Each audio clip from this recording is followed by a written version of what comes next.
আজকে আমাদের 21তম পর্ব। আল্লাহ সুবহানাহু ওয়া তাআলা সালাতের কথা বলতেছেন। যখন সালাত দিকে আহ্বান করা হয়, এমন কিছু মানুষ আছে যারা এই ডাককে উপহাস করে। বর্তমান সমাজে আমরা দেখতে পাই, যখন সালাতের কথা বলা হয়, এমন আল্লাহর বান্দা বলে, সালাত না পড়লে কি হবে, আমার ঈমান ঠিক আছে, আগে ঈমান ঠিক করি তারপর সালাত আদায় করব। আসলে যার সলাৎ নেই তার তো ইমানই নাই, সে আবার ইমান ঠিক করবে কিভাবে? আল্লাহ সুবহানাহু ওয়া তাআলা ৫ নম্বর সূরা ৫৮ নম্বর আয়াতের মধ্যে বলতেছেন, ওয়াইদা নাদাইতুম ইলাস সালাতি তাখাযুহা হুজওয়ান ওয়া লাইবা যালিকা বিআন্নাহুম কওমুল লা ইয়াকিলুন।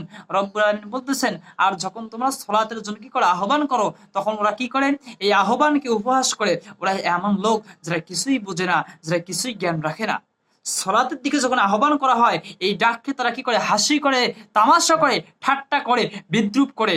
তাহলে যারা আল্লাহকে নিয়ে, আল্লাহর আয়াতকে নিয়ে, কোরআনকে নিয়ে ঠাট্টা বিদ্রুপ করে, তারা ঈমান আনার পর কি হয়েছে, কাফের হয়ে যায়। আল্লাহ সুবহানাহু ওয়া তাআলা অন্য আয়াতে বলতেছেন, কুল বিল্লাহি ওয়া আয়াতিহি ওয়া রাসূলিহি কুনতুম তাস্তাহজিউন লা তা'তাযিরু ক্বাদ কাফারতুম বা'দা ঈমানিকুম।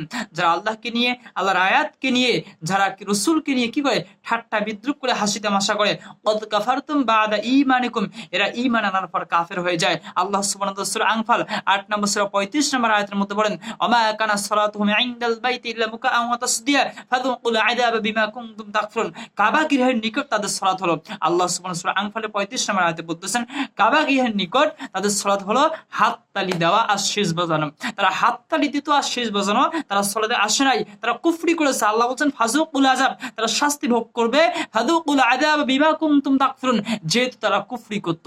সালাতে আসে নাই, সালাতে না আসে তারা কি করেছে, কুফরি করেছে, অবশ্যই তারা শাস্তি ভোগ করবে। সুতরাং যারা বলে নামাজ না পড়লেও আমার ঈমান ঠিক আছে, নামাজ না পড়লে কি হবে, আবে ঈমান ঠিক করি তারপর নামাজ পড়ি, আসলে তারা ঈমানই নাই, তারা মুসলিমই হতে পারে না। আল্লাহ বলছেন তারা কুফরি করেছে, তারা শাস্তি ভোগ করবে। সুতরাং যার নামাজ নাই, তার ঈমান নেই, সে মুসলিম না, সে কাফের।